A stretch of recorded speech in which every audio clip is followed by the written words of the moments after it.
All right, this is a story about an adventure, a little adventure. When we were in grammar school, there were only 12 boys in our class. And of the 12 boys, Tommy Barkalow, my kid, he was the smartest, by far the smartest, okay? And then there was me and Lenny Martin. We were about the same. And then the rest of the kids. Anyway, Martin and I were good friends with Barkalow, but we were all kind of different characters. I was the guy who played all the sports, had the paper route and stuff like that. Martin didn't have any, and Barkalow didn't have any. They were more the, study and stuff, traditional.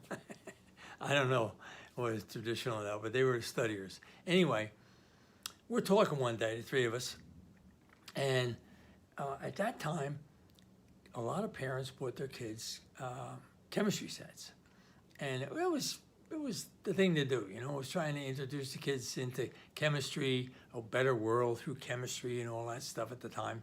And a lot of DuPont was big. They were coming out with new things, and especially after the war. And so chemistry and chemicals were big, and a career as a chemical engineer were a big deal. So anyway,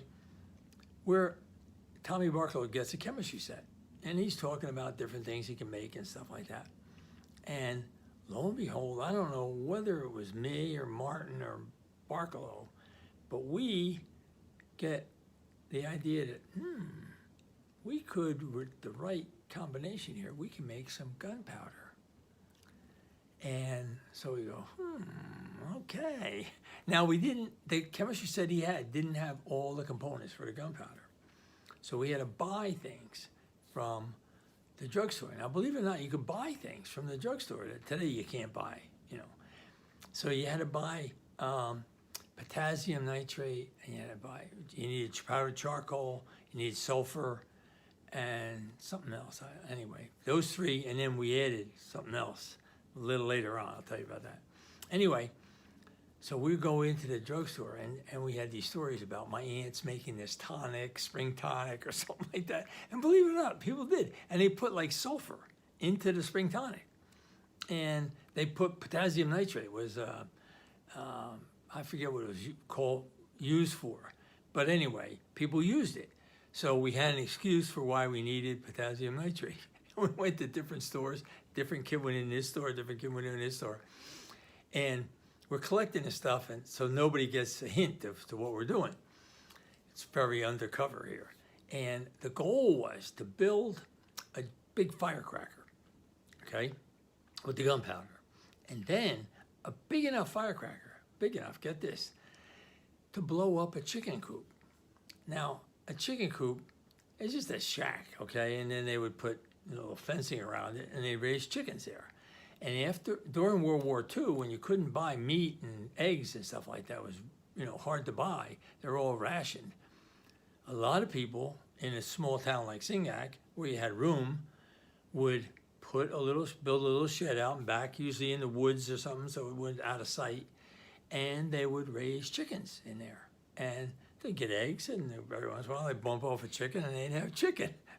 So anyway, that was pretty the norm, really. It was really the norm. We had lots of people we knew who had chicken coops. So, in fact, we had a chicken coop right behind our house, in the woods behind our house. And we used to use it as a little fort, a little gathering place, a gang, And it was our little clubhouse. So, anyway, we knew this place down by Tommy Barkalow. Behind them in the woods, they had a little, abandoned chicken coop. So we were going to blow it up. So we're going out now and collect it. Now when we went and asked for the sulfur and potassium nitrate and stuff, we had to pay for it. So we had to go and get bottles and take bottles back. You can't take bottles back today, but in the days you could take back bottles and get a nickel or 2 cents depending on the size of the bottle. And beer bottles, you got a nickel for beer bottles. So we're taking back bottles and stuff like that, just trying to get the money. And as we got money, we bought components. So it took a few months, really, to get all the stuff. And in the meantime, Barkalow was putting it together down in his basement there. And we'd be down there looking and helping him. And finally, and we're storing it in this big jar. And then we're getting pretty close to getting ready to build the capsule that's going to hold it, okay? Which is going to look kind of like a fat stick of dynamite, because we wrapped it around a broom handle. So it was fatter than a stick of dynamite, but it wasn't as long. It was maybe 5 inches long or something like that. Anyway, when you take the gunpowder and you finally go to pack it, you actually wet it. And when you wet it, it shrinks down a lot. And then when you pack it in, really a 5-inch thing that's pretty big around takes a lot of gunpowder in there, a lot of gunpowder. And then you put the fuse in, and then you leave it open at the top and let it dry out. It takes a long time to dry out. We were figuring probably give it a month to dry out. And then you pack the top, you're ready to go. So we're talking about it at the time. We're always talking about it. And Barkalow goes, the thing is, we're going to blow this thing up at night. And Martin and I are standing there. Yeah, of course we're going to blow it up at night. We're not going to go during the day and do it. So he goes, yeah, but you're not going to see anything. You're just going to hear a big bang. I go, yeah, but the next day you're going to come in here and see, all the destruction, He goes, yeah, but I got an idea. If we took some magnesium and put it in the gunpowder, magnesium burns, it flashes. So he said when it went off, we get this flash and we'd be able to see it. So we're like, all right, but that costs more money. So it took more time. Get the bottles, collect the bottles, go down. Okay. We finally get the magnesium, a little thing of magnesium. It was but pretty expensive by our standards, right? Anyway, he puts his magnesium in, mixes it all up. Now he's got the gunpowder on his father's workbench.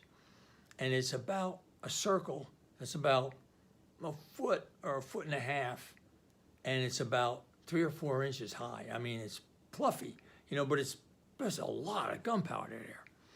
So he goes and says, all right, now we got to test it out just to make sure that it burns good, that it really does. So Martin and I are like, all right, what are you going to do? Well, we'll just take a little bit of it, and we'll take it down the other end of the workbench, and we'll light it, and we'll see how it burns. Okay.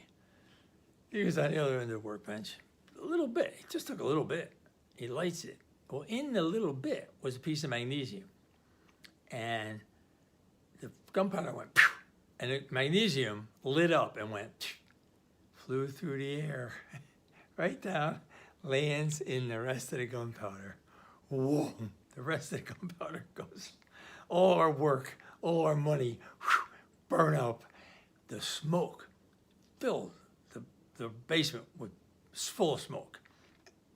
And one thing we had neglected was, when we lit it, it's got sulfur in it. And when you burn sulfur, it smells like rotten eggs. So we got not only the smoke, but we got this rotten egg smell. Well, we tried our best to open the window, air it out, and everything else. But at the end of the day, his father comes home and goes, hey, what's going on here? What's the smell? And of course, Tommy spilled his guts.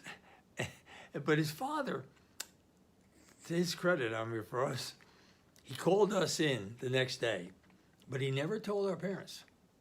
Give us a good lecture about it and what could happen and all this other stuff, But he never did tell our parents about it, so we ducked a bullet there. But it would have been, I still to this day would have liked to finish it out and see what would have happened if we had tried to blow up that chicken coop. But it wasn't to be. So anyway, that's a little story about how we kind of passed our time as kids. We didn't have PCs, we didn't have internet, we didn't have television even, Okay? Take care.